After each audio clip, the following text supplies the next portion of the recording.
This is Keith Fraser for Seconds Out. I'm here with legendary boxing promoter, of course, Frank Warren. Frank, fantastic night for your boy Daniel Dubois again. You said, sorry to interrupt. You said yesterday or the day before that if you put him in with Joshua, you know your money will be on. Would you like to let everybody know who your money will be on? Of course, money will be on this guy here. That's where my money would be. He's, look, he could catch, if he catches anyone with those shots, they're going to go, whoever they are. And I just don't see anybody taking. I don't see, anybody, if he catches them right, taking that power. As much as it sounds, when he, the Japanese guy, he had the ranking we wanted, and the fact was that he was obviously he was much shorter. And what I liked about it is where he was sort of coming out as soon as the first bell went, and he was moving forward, trying to hunt him down, and guy was getting underneath and it was a bit, but then what he did, he stopped and let the fella come to him, and that's when he knocked him down straight away. He caught him with that nice jab, but what a punch! Poleaxed him. The thing is, obviously, he's very powerful. He's a great young talent, and he is very young. Do you think that you're talking about in a year's time maybe putting him in line for a world title shot. Do you think, though, he's got more to learn?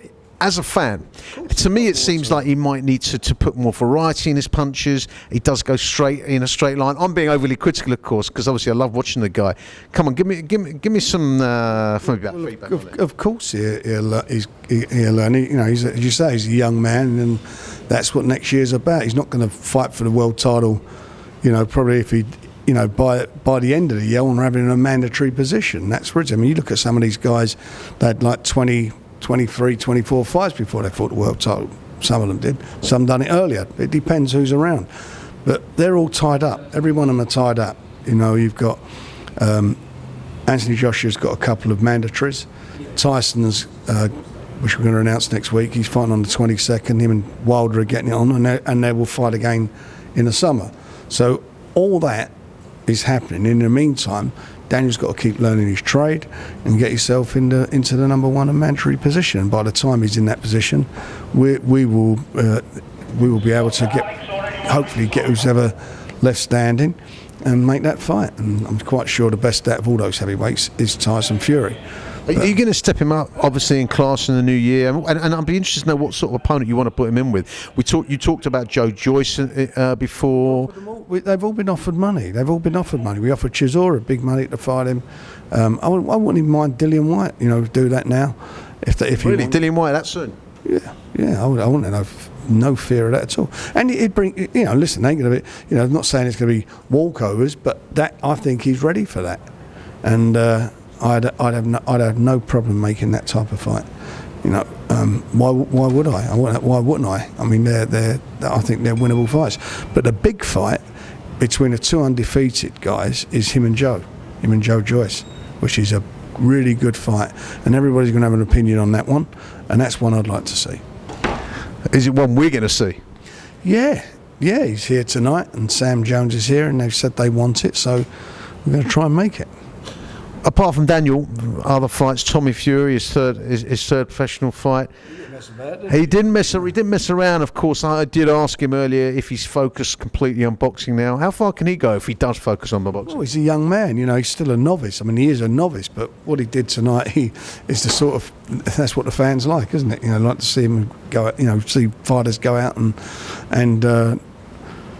look good in winning, and he certainly did look good and look the business in doing what he's done. But he is a novice. He's his third fight, and he's going to be busy next year, and hopefully we're going to have him out in February. And of course, Sonny Edwards, obviously got knocked down. I think it was in the 6th or 7th round. But he caught. That happens. You get caught, but he's a tremendous little fighter, tremendous boxer, and he won the fight very well. Just before we go, Frank, because I know you're a busy guy, me and you support the greatest football club in the world, Arsenal, of course. Are you happy with our new manager? I'll let you know in a few games' time. He's got to settle in. He's got no track record as a manager. I mean, he's been brilliant. What he's done up in Manchester City, but we'll see. And we all wish him all the luck. And he's got to sort that squad out because there's no leadership there. There's no momentum going there. And they've just been pretty poor. Watching them today. First clean sheet for 15 games. And I was happy with that result, weren't you? Well, I'm happy with that, but it was a pretty boring game, and pretty, a nothing game. We want to get back to what we as Arsenal fans have been brought up on for the last 25. How about you put? Listen, obviously at Highbury you had Henry Cooper against Cassius Clay. What about the Emirates? We haven't seen any boxing in the Emirates. Joyce and Dubois at the Emirates. How about it? Yeah, well, I mean, it's a big fight, but I don't think it's a football stadium fight yet. But we certainly, Daniel Dubois against Joshua at the Emirates. That would be a great fight to do there, wouldn't it? Yeah, not in the Emirates in the Middle East. We're talking about the Emirates at Highbury. Exactly. Well, listen, Frank, always nice talking to you. I know you're busy. Everyone wants to have a bit. It's good to see you. Have a good Christmas, of course. Yeah, this is Keith Fraser for Seconds Out.